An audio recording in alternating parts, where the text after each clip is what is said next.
Joining us on the Mercedes-Benz Vans phone line is a man who I reached out to this very morning to say, we got to talk, man. You got to help me out with this one. From Fox Sports and The Athletic, a good friend of ours from the world of college athletics is none other than Bruce Feldman back here on the show. How you doing, Bruce? Busy day, Rich. But, kind of a mind-blowing last 18 hours in college football. I mean, unbelievable. So I'll give you the floor, Bruce. What do you think of everything that happened? I think Saban's choice of words using bought is obviously a head-turner. I think the fact that he had said that every player was bought, I think that probably is going to give Jimbo Fisher some plausible deniability of every player. No, every player was not bought. I think the thing you said a minute ago about he doesn't know what the collectives are, and he's claiming that, no way. That just doesn't add up, because the idea that we've done a lot of stories at The Athletic about collectives as well as NIL. By the way, NIL, and I've written about this a lot now, NIL, a lot of people think stands for now it's legal. That's what NIL stands for. And the idea that collectives, a bunch of random, rich people, would be identifying and spending six figures for some three-star defensive lineman, or without the coaching staff knowing it, hey, we're going to invest in a player that we think is good, but you guys may not feel the same way. That's preposterous. There's no way that happens. There's no way that happens. That they are talking, and this is a lot more into it now, where we're talking about there's a lot of agents. Some are attorneys who've gone in and they're shopping players around trying to get seven figures. The idea that Jimbo Fisher has not been privy to any of that, it's laughable, right? But the stuff Nick Saban said, and I tweeted this out this morning, and something I sent you was, one of the SEC coaches I talked to this morning was like, there used to be honor among thieves kind of mantra in the SEC, and basically what you've had in the last half a day is the two most prominent coaches in the league are basically calling each other's wives fat in front of everybody, and it's just a wild twist in, and you ask people, I've asked people close to Nick Saban, I was like, what do you think happened last night? And the one person was like, I don't think, usually it's calculated. I don't know if this was exactly calculated as much as it was just like, in his head, he just said kind of like, bleep it, and just kind of like let it out there. Yeah, I mean, we may have reached the part of Saban's career where he's out of wants to give. I don't know.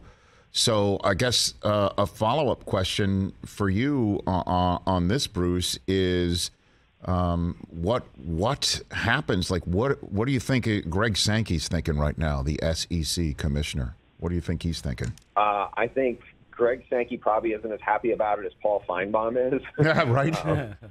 Like the SEC has dominated college football and won so many national titles, and have, their mantra is it just means more, and it just means more of what, depends on who you talk to, right?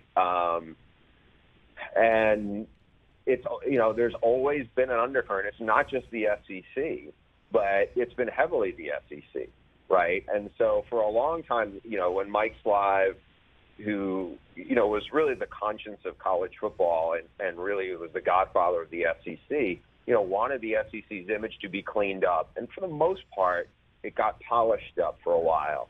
But it is now as much in the gutter after what we've just seen. And we've seen a lot of sparring with Jimbo Fisher and Lane Kiffin in the last few months. I mean, it's wild right now. And so, is it bad for business? I don't know. I mean, they're going to hold their nose. I think that the thing that people are probably going to look at is, all right, there's been all this stuff going on under the table. Now it's still kind of under the table, because it's like the NIL rules have given people cover, but it's gotten into inducements and different things, and the NCAA is a joke. The NCAA can't do anything about it. So it's just like, all right, we're basically a professional league, and we're better at it, and we're more resourced at it than anybody else in college sports. And, I think Greg Sankey has not been shy about saying, we're the ones who have the keys to the kingdom. We're the ones who run the sport. We're the ones who bring in the most money and certainly the most championships. And I don't know if he sits there and thinks at the end of the day, for the most part, they've tried to have their cake and eat it too.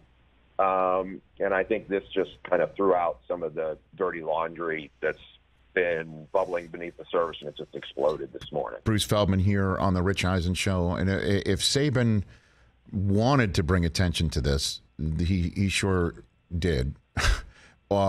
And outside of what Kirby Smart, the two coaches to call out for it that might garner the most attention, I guess Lincoln Riley might have been one, but a former assistant within the division, within the conference, and who beat him last year, not just on the field, but in recruiting, might be one. And Dion certainly is another to call him out, too. Yeah, that's another subplot to this. That's like Jimbo blew that one out of the water. Dion going off about him getting the number one recruit in the country last year, and Saban's allegations towards that.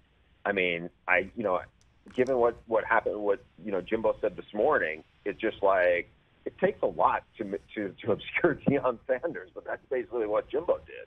The question is any of this illegal? Right? There was a new ruling that came out from the Board of Governors just last week to try and remove boosterism from the collectives. Is any of this technically illegal, Bruce? I think some of it, if they can trace, people are up in arms about tampering. If you can find a paper trail on that, in the meetings that were kind of preceded that in Scottsdale 2 weeks ago, where most of college football leadership, other than the SEC and the ACC, were there, it was a hot topic, especially among, the Pac-12, the Big Ten, about tampering and, hey, we're going to check people's phone records, and if you have burner phones, that means you're basically guilty, and that kind of thing. I don't doubt that there has been a lot of things that have gotten blurred, and the hard part of this is what may be against NCAA rules may not hold up in court. You're going to get all sorts of antitrust. A lot of these collectives, have tried. I'm not saying all of them, but a bunch of them have run things through compliance and have tried to really see what the state laws are saying and what are giving them cover to do. And so it's very murky on that. But I don't doubt that there's been a bunch of stuff where, either boosters or some coaches have been blatantly breaking rules. It's just who's going to catch them and how are they going to be, and what's going to happen to them, right? Out of the Pac-12 meetings, it was basically discussed, look, we're not going to try to be punishing 17-year-old kids or their families. We're really more maybe going to be fining schools and maybe suspending coaches if they've been part of that. And it's just a lot of wink, wink, nod, nod that's been going on, I think, behind the scenes, just like, the aspect of Jimbo telling people, oh, yeah, we don't know what our collective's doing. That's, it's like, that just doesn't make sense. It's just not, it's not realistic to think that that's what's happening. Hey, you watched all the way to the end. Thanks for that. Watch more right here.